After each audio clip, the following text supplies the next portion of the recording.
the Paradise Unicorn Priestess, bringing you day 48 of A Course in Miracles, the Yin translation, where we use female words.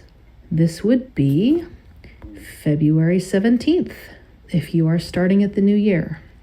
Be vigilant only for God and her realm. We said before that the Holy Spirit is evaluative and must be. She sorts out the true from the false in your mind and teaches you to judge every thought you allow to enter it in the light of what God put there. Whatever is in accord with this light, she retains to strengthen the realm in you. What is partly in accord with it, she accepts and purifies. But what is out of accord entirely, she rejects by judging against. This is how she keeps the realm perfectly consistent and perfectly unified. Remember, however, that what the Holy Spirit rejects, the ego accepts. This is because they are in fundamental disagreement about everything. Being in fundamental disagreement about what you are. The ego's beliefs on this crucial issue vary, and that is why it promotes different moods. The Holy Spirit never varies on this point, and so the one mood she engenders is joy. She protects it by rejecting everything that does not foster joy. And so she alone can keep you wholly joyous. The Holy Spirit does not teach you to judge others because she does not want you to teach error and learn it yourself. She would hardly be consistent if she allowed you to strengthen what you must learn to avoid. In the mind of the thinker, then, she is judgmental, but only in order to unify the mind so it can perceive without judgment. This enables the mind to teach without judgment, and therefore to learn to be without judgment. The undoing is necessary only in your mind, so that you will not project instead of extend. God herself has established what you can extend with perfect safety. Therefore, the Holy Spirit's third lesson is, be vigilant only for God and her realm. This is a major step toward fundamental change. Yet it still has an aspect of thought reversal, since it implies that there is something you must be vigilant against. It has advanced far from the first lesson, which is merely the beginning of the thought reversal, and also from the second, which is essentially the identification of what is more desirable. This step, which follows from the second, as the second follows from the first, emphasizes the dichotomy between the desirable and the undesirable. It therefore makes the ultimate choice inevitable. While the first step seems to increase conflict, and the second may still entail conflict to some extent, this step calls for consistent vigilance against it. I have already told you that you can be as vigilant against the ego as for it. This lesson teaches not only that you can be, but that you must be. It does not concern itself with order of difficulty, but with clear-cut priority for vigilance. This lesson is unequivocal in that it teaches there must be no exceptions, although it does not deny that the temptation to make exceptions will occur. Here, then, your consistency is called on despite chaos. Yet chaos and consistency cannot coexist for long, since they are mutually exclusive. As long as you must be vigilant against anything, however, you are not recognizing this mutual exclusiveness and still believe that you can choose either one. By teaching what to choose, the Holy Spirit will ultimately teach you that you need not choose at all. This will finally liberate your mind from choice and direct it towards creation within the realm. Choosing through the Holy Spirit will lead you to the realm. You create by your true being, but what you are, you must learn to remember. The way to remember it is inherent in the third step, which brings together the lessons implied in the others and goes beyond them towards real integration. If you allow yourself to have in your mind only what God put there, you are acknowledging your mind as God created it. Therefore, you are accepting it as it is. Since it is whole, you are teaching peace because you believe in it.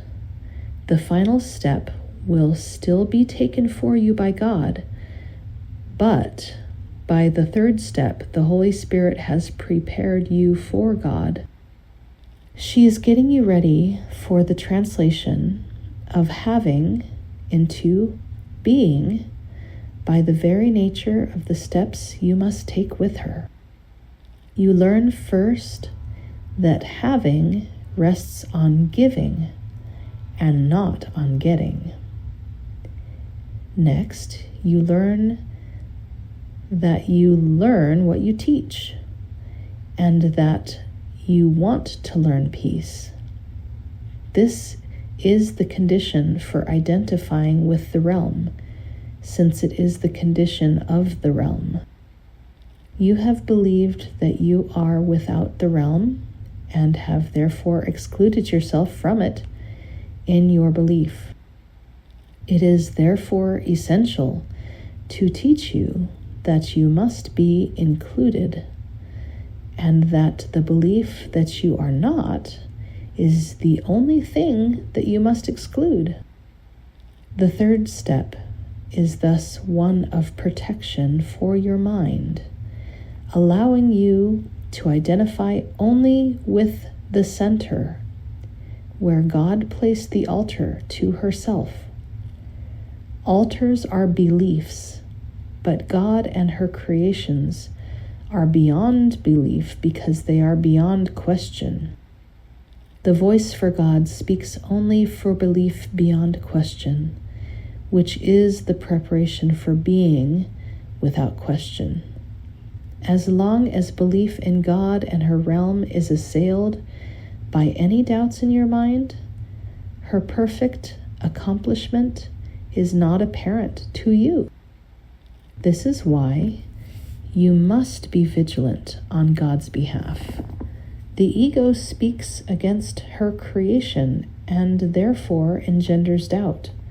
You cannot go beyond belief until you believe fully. To teach the whole childship without exception demonstrates that you perceive its wholeness and have learned that it is one. Now you must be vigilant to hold its oneness in your mind, because if you let doubt enter, you will lose awareness of its wholeness and will be unable to teach it. The wholeness of the realm does not depend on your perception, but your awareness of its wholeness does. It is only your awareness that needs protection, since being cannot be assailed. Yet, a real sense of being cannot be yours while you are doubtful of what you are. This is why vigilance is essential.